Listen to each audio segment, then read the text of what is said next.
Support WrestleTalk! Donate on Patreon. Did Braun Strowman just turn heel? I'm Ollie Davis. This is El Fakador Laurie Blake. Welcome to the WrestleRamble Raw review edition of the show. And what's the matter? Where the f*** are we? We are okay. So yeah, before we dive into that, we have had some studio problems. There's been an invasion angle, an invasion of pigeons, and we can't use the studio right now.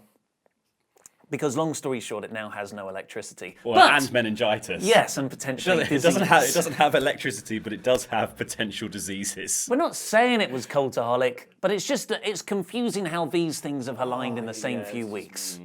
So we're here in the murder room, as we like to call it, just decked out completely in red. We've been here since Thursday, but no one really knows that because we've been using the green screen. This is our secret shame. We can make it feel like we're anywhere at that point, which is what we've been doing in our minds as well. Yeah. But yeah, isn't it great to be here in the murder room, Welcome to the murder room. Okay, but now that's out the way, sorry about the setup. We're going to try and fix this over the next couple of weeks.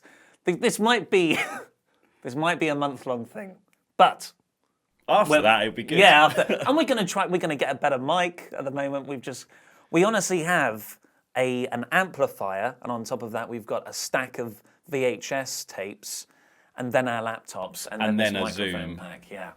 So we're bodging it. Yeah. In the true tradition of all video production, we are bodging it at this exact moment in time. And however, we'll be past that at some point. And really, this is what most people subscribe to this channel for, that lack of professionalism, the sort of making things up on the fly approach. It's the WrestleRamble in the truest essence. We are naught but a mirror of yourselves. So, Raw happened. It did, yeah. And it started off with Roman Reigns coming. This is so weird doing it without a headset. Usually I can hear myself. You can just cup your ears for the rest of it. Just cup our ears for the rest of it. Also, another thing we have to point out, they've stopped, but because we are in a music recording studio right now, sometimes we've got a house band in the room next door. They're just rehearsing what sounds like the same few notes over and over again. Sound like, I thought you were going to go EastEnders there towards the end. No. They're doing scales. It's nice. It's very nice. But we don't have any guests, so I don't know who they're playing on. Well, they're just music. It's like our own personal Eliases. That's what they are. So, Raw started off with Roman Reigns coming out, and he did his thing. I'm the Universal Champion now. Now this is back on Raw. It's going to be Open Challenger Mania. I'm the big dog. Stealing Seth Rollins' shtick. And this brought out Braun Strowman, because Roman offers this open challenge. And Braun... See, here's where I'm a bit confused, because Braun technically has an open challenge whenever he wants, in the form of the Money in the Bank briefcase. Yes. Roman dishes out an open challenge, Braun comes out. Yeah.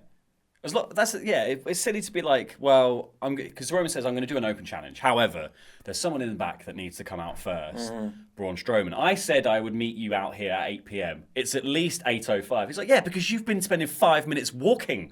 You came out, did the belt on the thing, walked down the road. It takes him about 5 minutes to get to the ring. He says, I said you meet you out here. Braun comes out. If there's then going to be, if Braun doesn't come out, I'm just going to open it up as the workhorse open challenge, because they're now, the Shield are no longer the hounds of justice, they are the workhorses. Of opportunity. Yeah.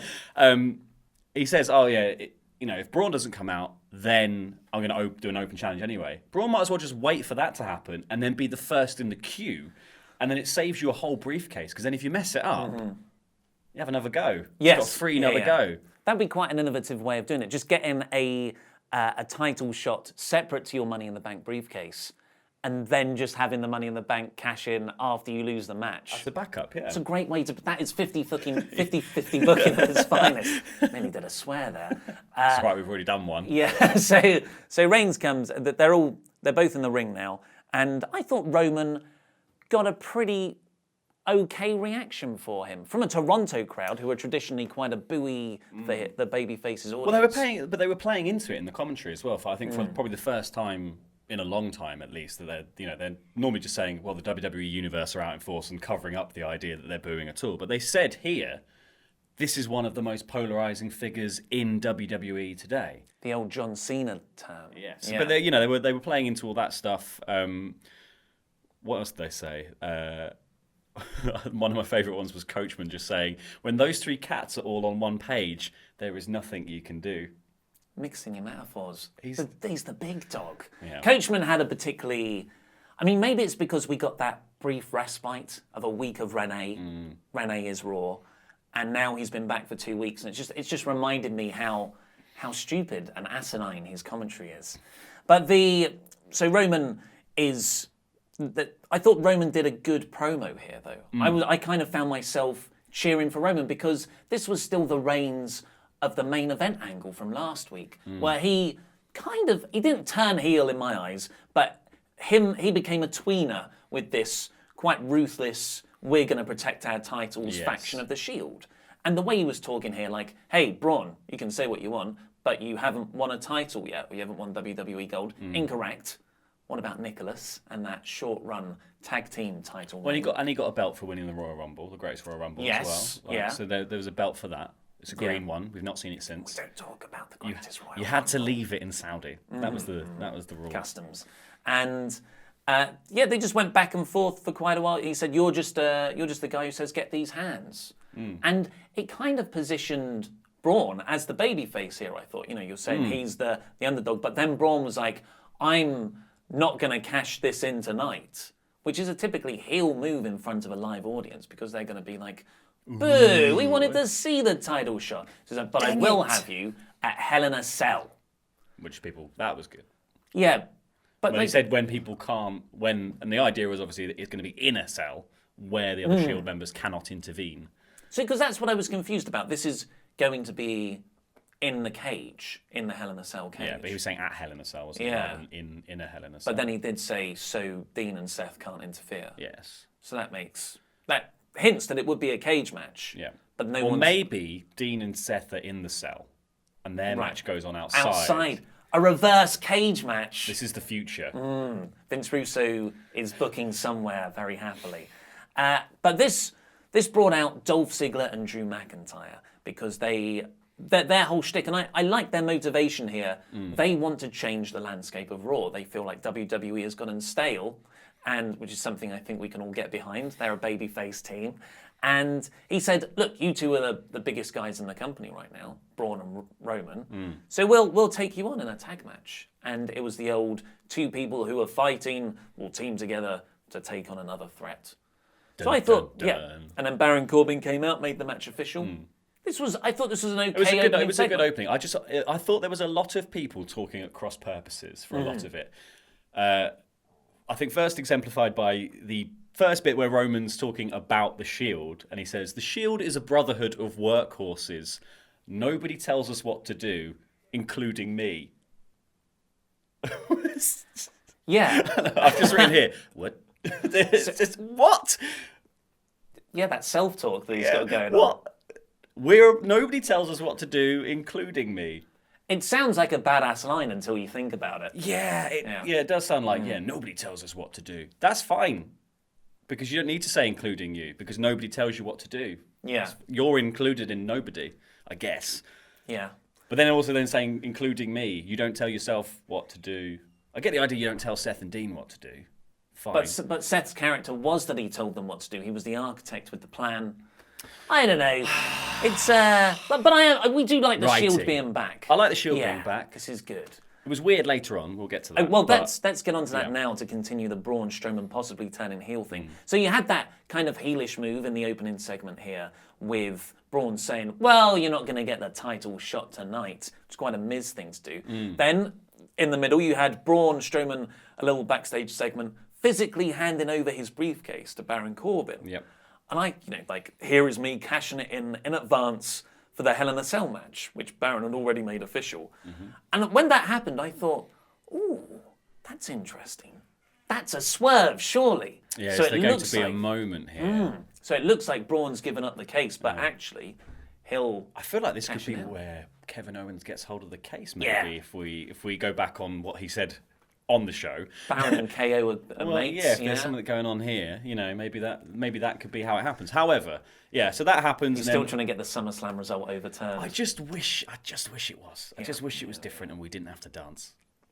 More behind the scenes stuff. We've got a dance teacher. We're actually going to do some dance lessons to get this ready. We've been told, though, that it's a lot harder than we imagined it's going to be. Apparently people train for years to be able to remember a 4-minute dance. Yeah, so we've cut that 4 minutes down to 2 minutes. 2.5. So we'll see if we can learn it in days rather than days rather than afternoons. months rather than Afternoons of 2-hour-long slots. So the main event was that Roman Reigns and Braun Strowman versus Dolph Ziggler and Drew McIntyre main event. And it was, I wrote like here, guess who's taking the pin here? Because Dolph Ziggler seemed to be, he stuck out like a sore thumb and he's going to eat the pin. But that wasn't where they went with it. Roman got beaten up for about 5-7 minutes. It was a very long time, and I think it felt like the same outcome could have happened in this match, and it could have been so much shorter. I think they laboured it to the point where it actually got very dull. I felt the crowd started to get it started to sag, and then the big event happens at the end. And I think the problem with Raw is you know that these final matches a lot of the time are just going to be set up. There's going to be a thing here. We're going to do a sort of safe, boring match, and then some story will happen that will set up something that's going to happen at a pay-per-view down the line. It's almost like the match is redundant. Yeah, we've already had our big match in the show by this point. We've already seen Seth and KO have their gigantic match, and we've seen the B Team and the Revival again. And heaven forbid you have more than one good match on a 3-hour show. Oh, I know. Well, people can't handle it, Ollie. That's the problem. People cannot handle it. People don't watch wrestling shows for wrestling, Murray. They watch it for moments. The story. Yeah, and so... very complex story about this very large man who wants a belt. So you can't call it a belt, is what you use to hold your trousers up. It's a championship. A strap. To get a championship opportunity. It's a belt. So Reigns is getting worked over. And I thought there was quite a cool bit where Dolph is running into the corner. Roman counters with a Superman punch, double down. Reigns is going to go for the hot tag. And we've been built up in the last few months that Braun's hot tags are amazing. So I was actually quite looking forward to the hot tag. I had to watch this back a few times because I thought Braun did the old, I move my hand so you can't tag it. Yes. But Roman does make the tag. And then Braun's just there no, I'm not going to get in. He just takes ages, doesn't he? He stands staring out McIntyre for a long time. And then as that's happening, it sort of dawns on Ziggler and Drew that he's not coming in. Yeah. So they just drag Roman back into the centre of the ring and start wailing on him. To which Braun he gets in the ring and watches for a bit longer and then gives them a little nod of approval, and then they throw him in the corner. Or he throws him in the corner with a one-handed picks him up one-handed and chucks him in the corner. Yeah, it was cool. I liked this ending. I thought it was good. Yeah, it was interesting. I liked that the Shades of Grey... That doesn't sound like you liked it. It was good from that Braun was beaten down last week. Yes. Quite unfairly so. This is a guy fairly within the rules coming to cash in his Money in the Bank. He told everyone it was going to happen. Sure, it was at the end of a match against Finn Balor for Roman Reigns, but he knew what was going to happen. And kind of Reigns did the dastardly thing to have a numbers advantage and overcome Braun, and he put him through a table at the end of last week. So Braun here going, actually what, I'm not going to help you. I'm going to side with these two out-and-out heels who have caused your two Shield brothers problems for the last few weeks. I'm going to team with them, and I'm going to beat up not just you, but Dean Ambrose, who runs in, and Seth Rollins, who runs down later on. Not together. Not. Because that's not how run-ins work. I like to think you Seth Rollins was... They don't have the same music is the problem. No, You can't do that. Seth was selling his shoulder from the match against Kevin Owens, so I thought maybe he's got legs though, isn't he? Yeah. You can at least match pace with Dean Ambrose. But maybe he's in the trainer's room and couldn't Dean's playing. Couldn't get the door open. Yeah. That was it. There's no strength here. But yeah, Braun, weak like a baby. Braun sided with some heels to get quite a justified payback on some tweeners. So it's difficult to call it a heel turn. Yeah. It's a nice Shades of Grey thing, and I quite like the way they've approached this story and making no one the clear babyface, because you can't really with Roman. But I felt that the crowd kind of received it quite confused. This wasn't the crowd going, yeah. I thought the whole Toronto audience would be cheering Braun taking out Reigns, like one more time, make it quite fun. But they were kind of a bit baffled and silent. Yeah, well, I think the problem is, at the point that you introduce the other two members of the Shield, people's perception of Roman drastically shifts to being like, oh, it's the Shield again. I love the Shield. Yeah. And then when you see the Shield beating up, you're like, not the Shield. But if it was just Roman on his own, like people were into the bit where they just beat up Roman. But as soon as you chuck super over Seth Rollins into the mix and Dean, who's just come back and is super over as well, then people are suddenly like, oh, no. Bad Braun. Don't like this. Not for me. And I think it's weird as well because we're saying that obviously like Roman and the Shield are being booked as tweeners in that angle of like getting the man advantage or whatever. And I don't know if that's how WWE is seeing it. I don't know if they're just seeing it as this idea of like they're just trying to get a fair match. So they like if they like because cashing in at the end of a match, even if you say up front, I'm cashing in, is a bit cheap. Yeah. Because someone is tired and someone has just gone through, and the Finn Balor match specifically wasn't a squash or anything, was it? By any standards, like Finn looked like he was going to win quite a few times, and it was a pretty, I don't know, a slobber knocker to use the old phrase. But it was one of those it's like that sense of like they're then coming out to be like, well, if you want this match, you have to ask in advance, book it in, let Roman have prep, and they'll take you on one-on-one potentially. But in this scenario, it's difficult then to go like, well, now is Braun justified in doing what he's doing? I guess so, yeah. But I guess to the WWE, they'll also be like, well, Roman's still, but he's still a babyface. Yeah. Even if he is a polarizing figure, I don't know. Well, that's it. It's like all that works, and I like the shades of grey, but I also prefer the shades of Bray. I think you've sided Braun with two out-and-out heels here in Ziggler and McIntyre, whereas you could have packaged him in a more ambiguous. Like, so people who aren't out-and-out heels. Yeah. So if you did bring... I know that was fantasy booking, but it's just such a clear storyline. Luke Harper has nothing to do. Bring Wyatt, Bray and Luke. And now you've got this really cool Wyatt family versus Shield six-man feud where you can... where both teams can get cheers and boos. And what I feel like this is it's very similar, weirdly, to Becky Lynch and Charlotte on SmackDown, in that you are intentionally going against an organic crowd reaction just to get someone the crowd organically dislikes cheered.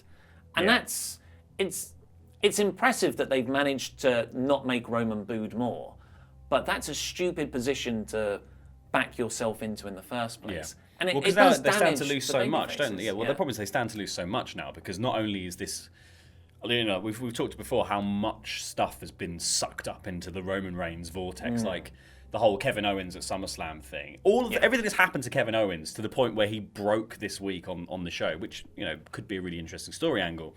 Everything that happened before that was actually just to get Roman over. And then everything that's happened with Braun technically actually has been to get Roman over now. Now the Shield are back. We stand to lose them as well in this confrontation. We lost Brock. Like there's so much that we've lost in this already, and now you've now put 6 things into this basket that rides on the shoulders of Roman Reigns going over as the Universal Champion, or just at least as some sort of top guy in WWE. Even if he loses to Braun, it's crazy to just do that. Yeah, I agree. But should we get on with the rest of the show? Band.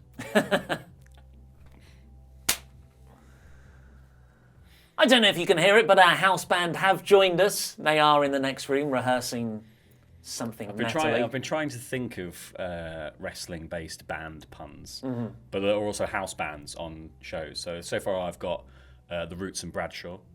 Nice, like Farouk and Bradshaw. Yeah, like Farouk and Bradshaw, the Jimmy Fallon band, the Roots.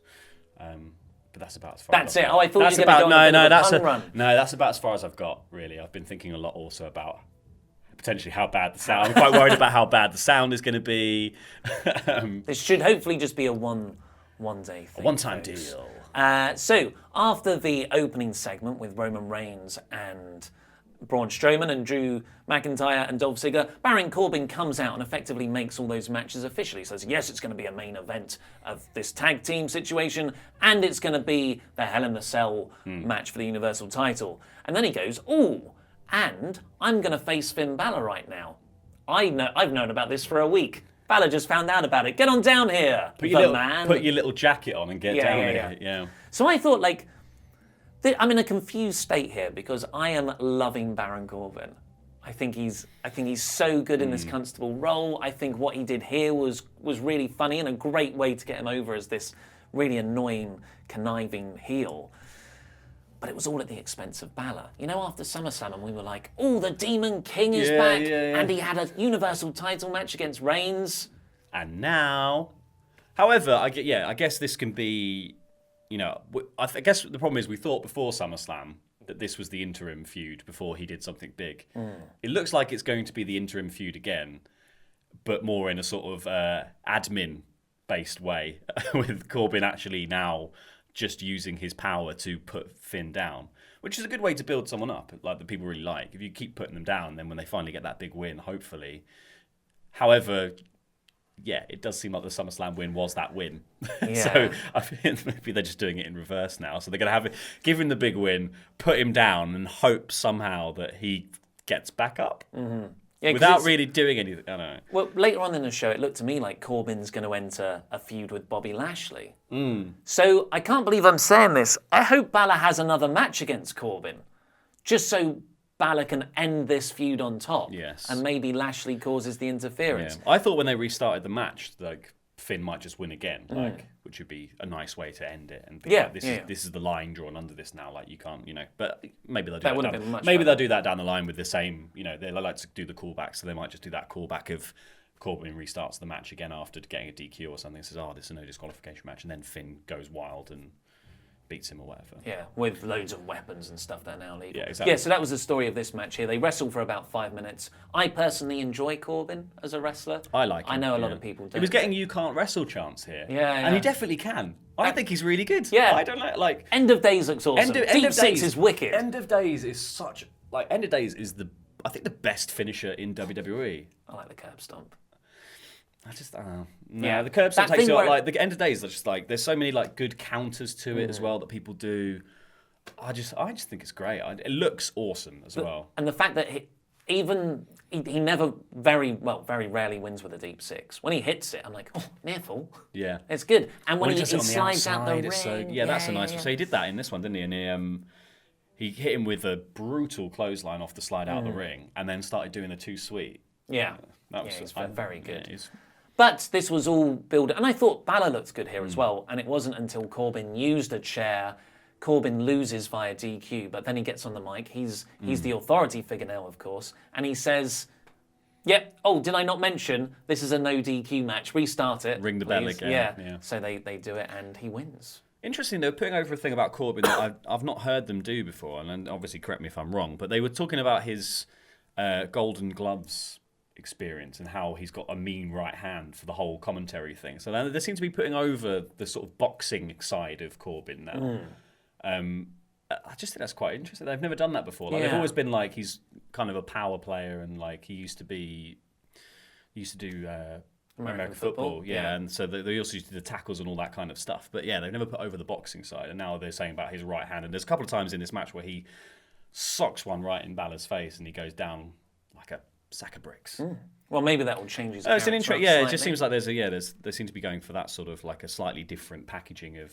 Yeah, because just beyond doing obviously he's the acting general manager now. That boxing character really fits wrestling in a waistcoat, doesn't it? Yeah, absolutely. Yeah. Really good synergy. Well, in a sort of Victorian boxer. Yeah. Well, I can roll up my sleeves. But he has to box like this now. That's... Oh, please.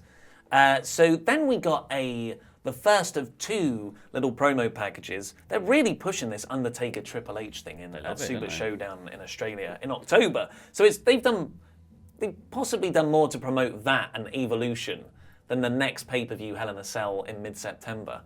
So they cut to loads of WWE legends talking about how momentous this is and who they think are going to win. Ric Flair, Mick Foley, Christian, Jeff Jarrett, Kevin Nash on the phone. Everyone else had videos. I loved Kevin Nash on the phone. Yeah. If he's on the phone, chances are he's got the ability to do video. If he's on unless Kevin Nash, are we saying Kevin Nash doesn't have a smartphone? Did they call Kevin Nash's home phone? Yeah, the landline. No, I think he goes, well, it's going to cost extra for video. Yeah. No, we're not going to stretch to it. We'll phone in. But yeah, most of them chose The Undertaker, so that means Triple H is winning? I don't know. It was weird seeing Jeff Jarrett as well. Anyway. It was a random appearance. Speaking of it was a very strange promo, as it was anyway. Just everyone going like, oh, Mick Foley going like, hey, Undertaker broke my body, blah, blah, blah, blah, all this stuff. And it's so odd. It's also the sort of thing that doesn't need to be put over.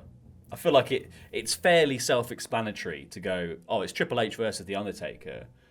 You don't see Triple H very often. You don't see The Undertaker wrestle very much anymore either.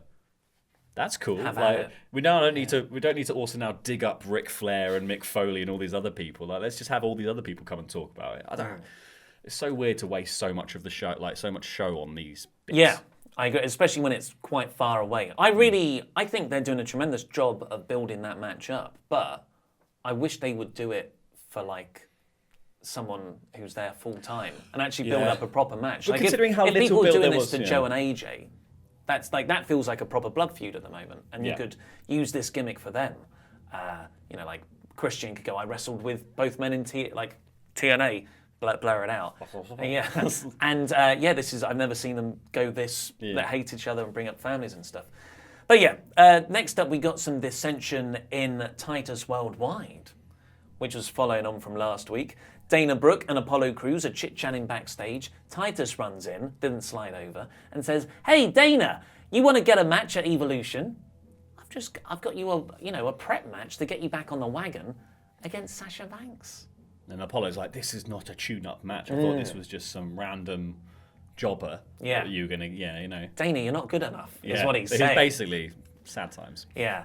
And because he said this is her first TV match in 9 months. Yeah, the problem is that's right. She knows the stats is the problem. Oh, yeah. And she knows her own stats. She's fully aware that she's not had a win for a very long time. But this wasn't statistician Dana Brooke. This was completely different wrestler Dana Brooke who dresses differently. Who's a heel, usually. She's taken the glasses off, I guess. So yeah, it's like Clark Kent. Yeah, exactly. But I thought Brooke looked pretty good. I always think she does in both a aesthetic sense and a wrestling sense when she does her little flips and gymnastic stuff is really, she's really good. And she lost handily into a backstabber and then a bank statement. She tapped. So yeah, Bayley and Sasha are still doing nothing, but at least they're getting Dana Brooke over. Bayley's got glasses. In this here? Yeah, or just in general? She had Sasha Banks' boss glasses on when she came out. Oh, okay. So they're really good friends. Character development. Then we got one of my favourite bits of the next 45 minutes to an hour of the show I thought were really good. Dean Ambrose was just sitting backstage. And I've seen a few people say this was pretty goofy. And Jinder Mahal walks in and he says, Dean, you seem to have some anger issues since you've come back, but I am a meditation master. I want you to find your inner peace. Just close your eyes and tell me what you see. Shanti, Shanti. And Dean just goes like, I've closed my eyes and I see me breaking your face and your ribs and now you're crying. And then he opened his eyes and he looks at Jinder and just quite threateningly, there was no goofiness or fun stuff. Just goes, get out of my face. I thought it was really good. I'm in two minds. I kind of like it in the sense that it's a quite an obvious kind of being a badass kind of deal. I just thought it was more interesting that Dean come back and, like you had said before, has been almost silent. He hasn't actually done any to-camera addresses. Like he's not picked up a mic. He's not had a promo. This is the first time he's actually spoken to camera on purpose on Raw. People have said he's been blabbing during matches and stuff. I didn't necessarily see it, but I guess maybe he has. But this is the first time he's actually said something on WWE television since he's come back. And I just preferred him. And it could be quite a subtle thing to do with him as well, he's not said anything.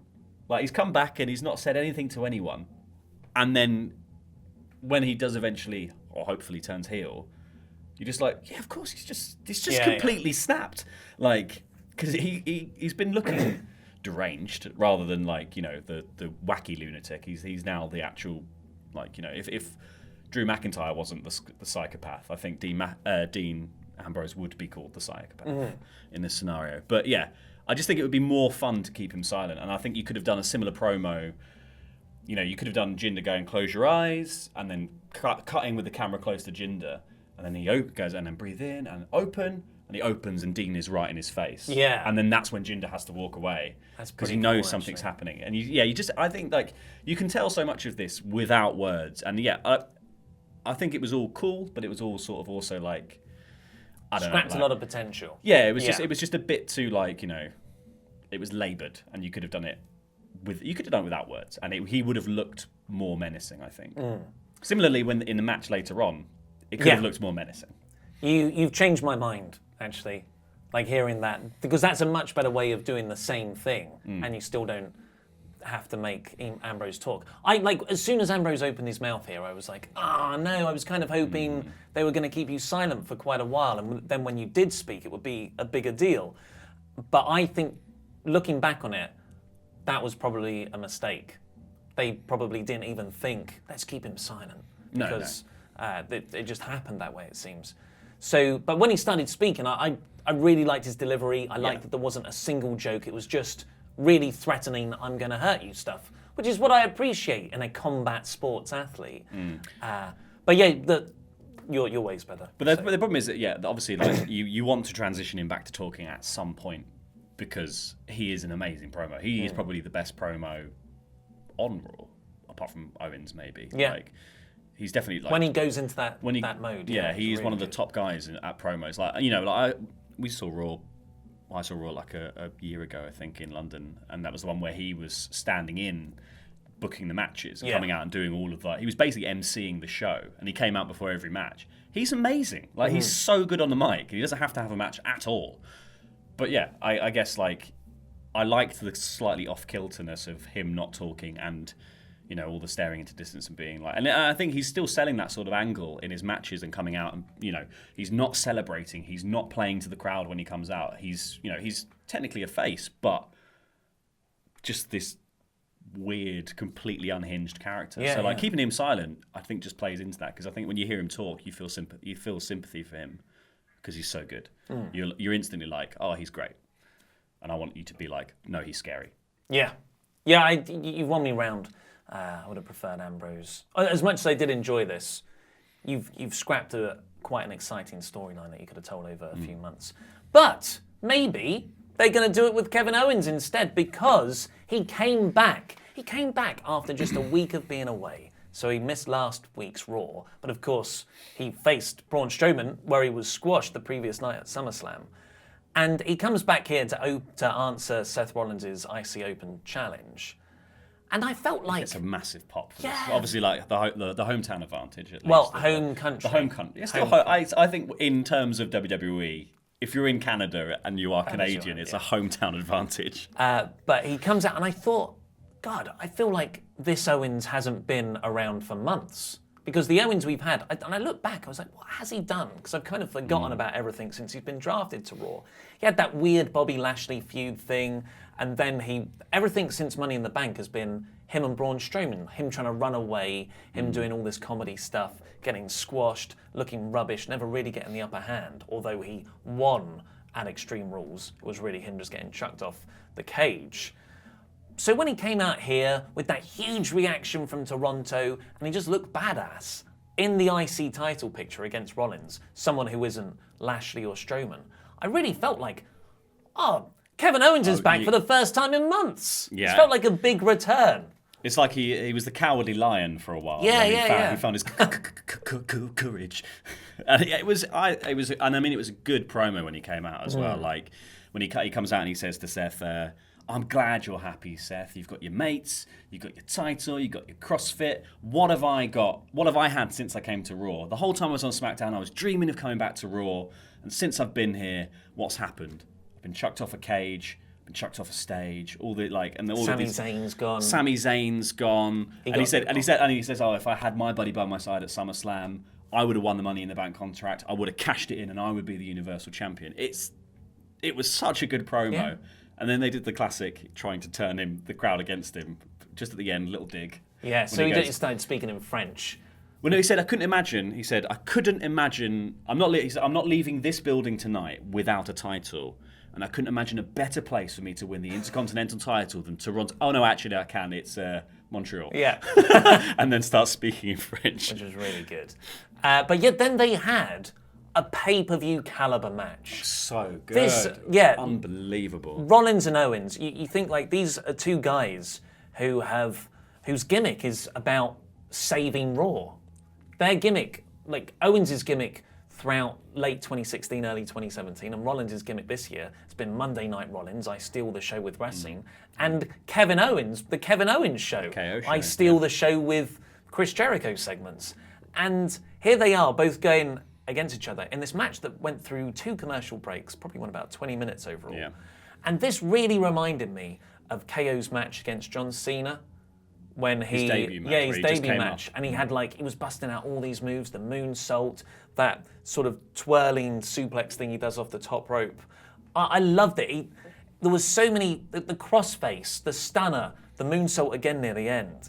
I thought Owens was spectacular here. He was, and there were some fantastic counters where there was some great bits where Rollins got him up into the power bomb. He does the sunset flip into the power bomb, runs the whole ring.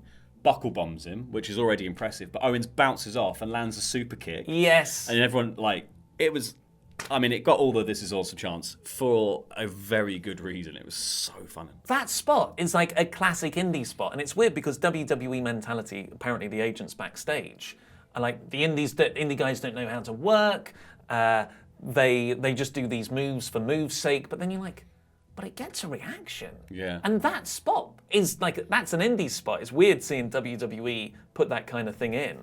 But it got such a huge reaction from the crowd.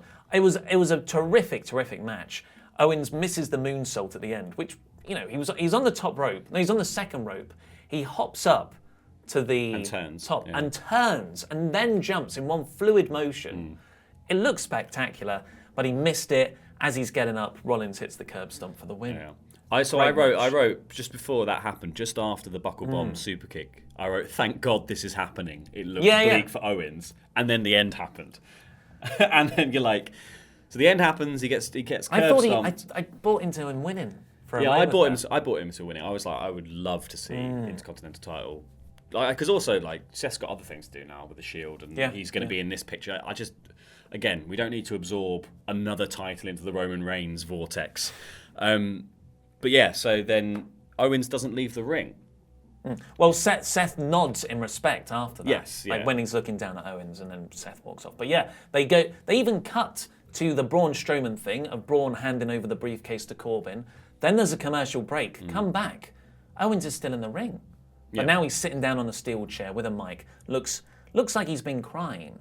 And he just goes, "I quit," and he walks out. Yeah. Fascinating.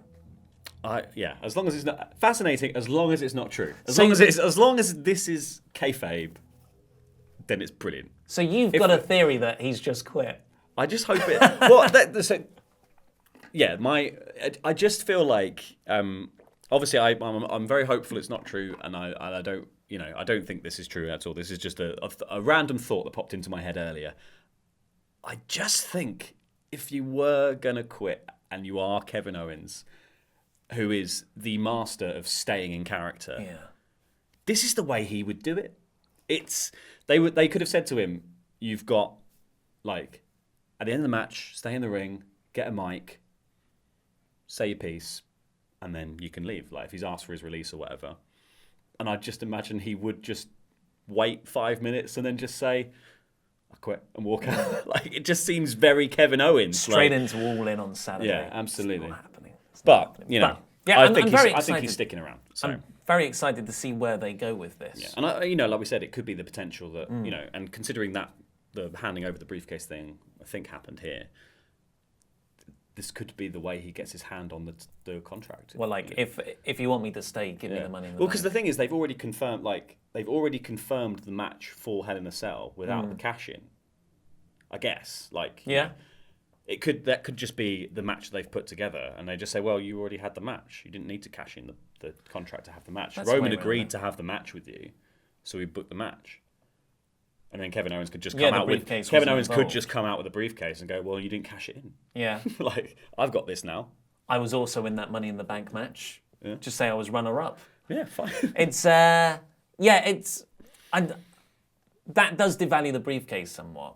Oh yeah, It would be fun. But it could be like the zenith of Corbyn's abuse of power kind of deal. It's a shame that, as exciting as this is and as well executed as Owens' performance was, this is like the second or third Kevin Owens has quit the company because he's not being used right. Storyline Or got in fired 6 months. or whatever. Yeah. Like didn't win his contract back or had to leave. He'll just turn up on SmackDown. You know? Yeah. I wouldn't mind that. Also, just put him on SmackDown. That'd be great. And if he was positioned as a really credible threat all the time, which he is, but he hasn't been booked that way, then this storyline would work a lot better. But I'm genuinely curious to see where it goes. Maybe not so curious about the B Team versus the Revival. Hey, do you know what? If you win this match, you get another one. Oh, God, the rewards are so good in WWE. After they beat them in singles matches last week and just had tag matches on Raw and SummerSlam going before then. God's sake. Yeah, when this. will this B Team thing end? Like, What's going to win I first, get that it. or Corbyn and Balor? What would you like to see end first?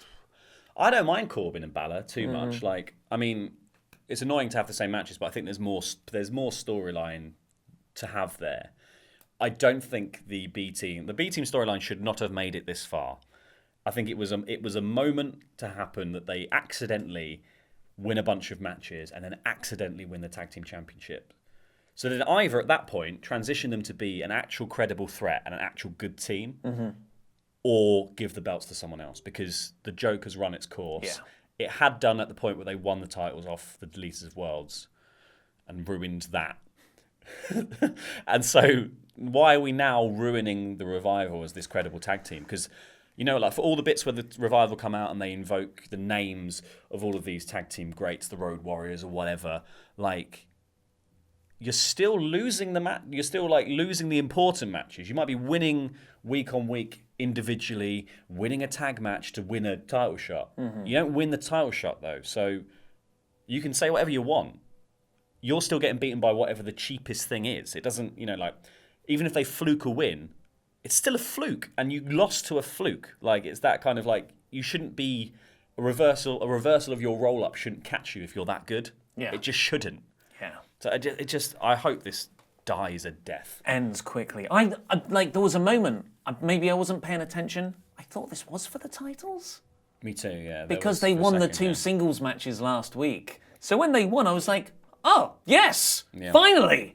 But then no one really reacted big. And I thought, oh, crap, it's carrying on. I also hope when they go out of the ring to get the belts. Yeah. I think to steal them. They should have just gone, oh no, these are ours now. You don't deserve them. Like yeah, that would have been better. That would have been like there's so many like, you know, like in Impact, the OGs and LAX taking like, you know, OGs took the titles from LAX and like that. spray painted them and have kept them for a while. But like that kind of thing would really work for the Revival if they become the gatekeepers of like, this is tag team wrestling. We're serious about this. I think that could be the only way to save this pointless downward spiral of a feud that is ruining the actual tag team belts. B team. Go away. Go. Yeah. Hashtag. Please don't come back. But the Revival won that with a Shatter Machine on Axel and then a Shatter Machine on Dallas. Just for good measure. Elias next. He is doing some fantastic Eliasing where he's just strumming on his guitar. I thought it was really good. He played for quite a while. He did, yeah. Much better than these guys. Oh, and they're good. The house band's great. And he does this, like he's getting everyone on his side. Is it in your house band? That's good. That's a wrestling pun. That's a wrestling pun. He's getting everyone on his side. That's a wrestling pun. Who wants to walk with Elias? Everyone does, of course. And he says, well, it's just a shame that it's Toronto. And he does his classic ragging on Toronto, how depressing it is. And who should come out? It's Trish. Trish Stratus. Yeah. Wow. So yeah, she comes out. Elias can't get no stratisfaction. No. Trish tells Elias to shut his mouth. It's pretty good stuff going back and forth. She uses his catchphrases at him. Yeah. The ultimate insult. And, but then, like, Trish weirdly is having this quite good promo exchange with Elias. And Elias is really good here. Trish is a bit more wooden. But then she becomes even more wooden when she almost just half turns away from Elias and enters Evolution PR mode and just starts talking about how great Evolution is. It's come such a long way. And yeah, I thought that was atrocious. Yeah, I didn't get any of this sort of bit, and then because then it's interrupted by Ronda, who then is coming out before Natty. Yeah. And then they go to the ring, and they have a little friendship with Trish Stratus, apparently. And Elias evaporates. He was slapped by Trish, and that caused him to disappear, yeah. And then Bliss comes out with Alicia Fox, who doesn't even get her own music anymore. And she cuts a promo, says she's getting her rematch at Hell in a Cell. However, she's also brought Mickie James for this match, for no good reason. Mm-hmm. And now Trish was there. Yeah, I know, but like, no, the match is between Alicia Fox. By then, when this match got started, I was like, who's wrestling here? What is happening? I was just like, this is just... Is Elias in this match? I just feel bad for Alicia Fox and Natalya at this point because the whole of this whole they're doing a match thing has been overshadowed entirely by both Evolution setup and setup for a rematch at Hell in a Cell. So, and the Bliss versus Stratus match after Evolution. So yeah, all of this stuff has been they just pushed right down. I mean, obviously, like, we're not saying we're excited for Alicia Fox match, but Natalya, she's really good. Like, in Canada as well. Yeah, I know, ridiculous. And Natalya beat Fox very quickly. It got worse, folks, because the celebrating baby faces, baby feces,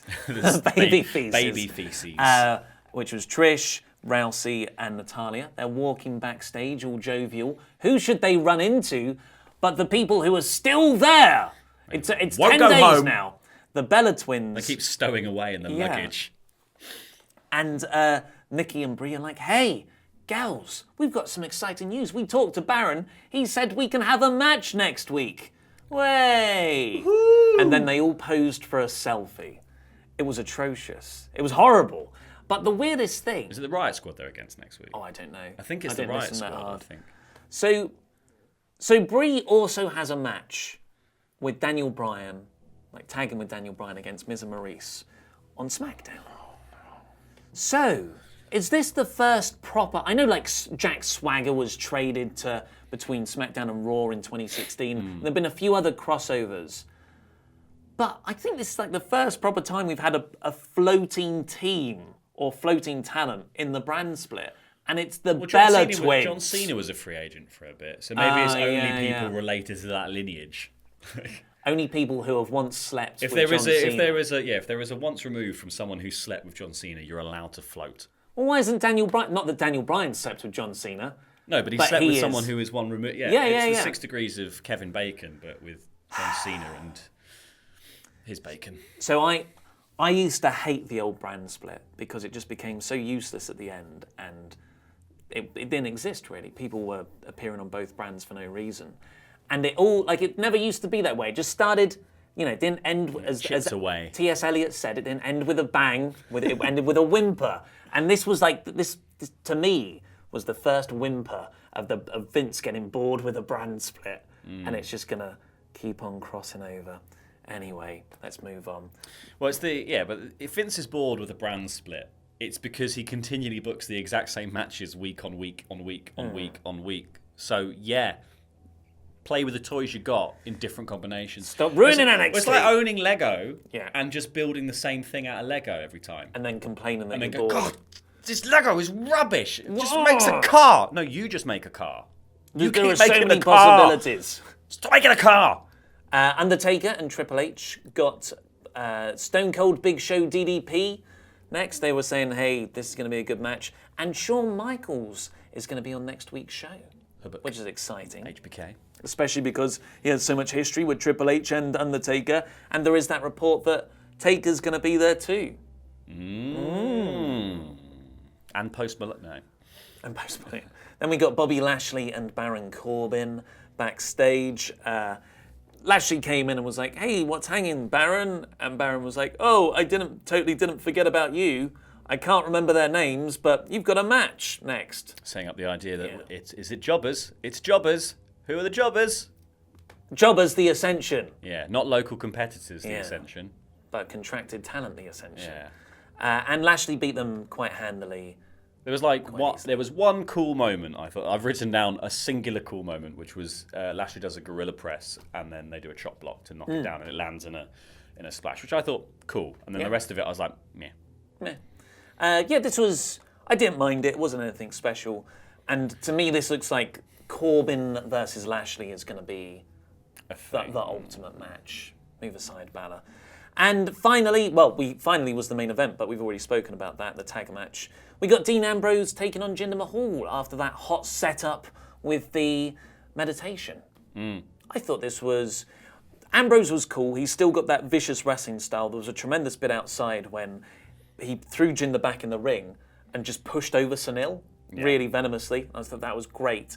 But then Jinder sort of beat him down for 3 minutes and Dean just hits the Dirty Deeds for the win. When, like as you were saying, it would have been much better for Ambrose to just storm through and get the victory. But just go, but also just go too far. I think I don't want to see it like I don't want him booked like Goldberg. I don't want it to be a sort of like come out and maul someone, get the pin, have a big celebrate, walk away. I want it to be he comes in, goes literally too far to the point where the referee's about to throw it out. Gets a couple of DQs maybe because he's going too far. And then he's basically forced to go for pins because someone just goes, the referee has to be like, just pin him. And he's like, okay, and then does it. And then just storms to the back again. Like, I'd love to see that Ambrose, this kind of like, here it's just, there is no reason to have Jinder be on top at any point in this match because it just ruins the whole mythos of this new Ambrose. I just think these small decisions can just damage that idea that he's going to be this much bigger thing because it felt like such a big deal when he came back, and like it might just be everyone reading too much into the new look, the haircut and the being about 2 sizes bigger. But if you've got that to work with, work with it, like lean into it. Let's have him be completely deranged, like because then I think you do all of this and then it kind of makes the Shield feel more like a threat because they've got this animal on their team. And then when he turns on them, as you would hope is what's coming up, it feels like much more of a thing because, of course you can't keep him under control because you've basically got like a Joker level sort of maniac working with you. It's like keeping control of the Suicide Squad at that point, isn't it? Like, he's only working with you so long as it's beneficial or keeping him alive in the Suicide Squad's case, I guess. But I would love to see that be the thing. And I think just getting beat up a little bit by Jinder hurts that a bit too much. And the way you said to do it, of him going too far, that does start to create a really interesting dynamic with the Shield because they're all like, "Oh, mate, can you be a bit more justice-y? A bit more, well, Roman Reigns in there." Exactly. And considering last week that he was the one that started taking the stuff off the tape, like they'd beaten down Strowman already. They'd all done their finishes on him or whatever. And then, Ambrose is the one that slides out of the ring and starts stripping off the announce table, which was, funnily enough, there. Conveniently there on just Raw, that week, which is not where they are.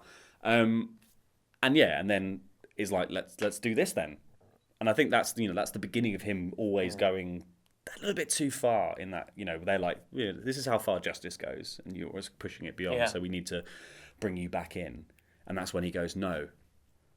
I'm justice. This is what I think justice is, and I'm a proper vigilante about it. And then that's where the tear between that team can come. Yeah. Well, I gave it a high average, so 3 out of 5, I guess, because I really, really enjoyed the Kevin Owens stuff. That was unbelievable. And I did enjoy Trish coming back, and I didn't hate the Braun Roman stuff, but it was good. The match could have been more there, What about you? What would you give it? I would give it a middle 3, I think. Okay. Yeah, I think. Close. Yeah, I think a 3 is fair. I think they were very high highs and just a lot of meh. Lolos. Yeah. Well, that's all we've got time for. Sorry again about the weird setup. We'll get it fixed as soon as possible. And click the videos that have just appeared on our laps to catch up with the latest WrestleTalk awesome things. And click this little button right here because we are so close to making NXT reviews happen weekly. So just become a patron on there to make that happen. I've been Ollie Davis. This has been El Fakador, and that was Rambling.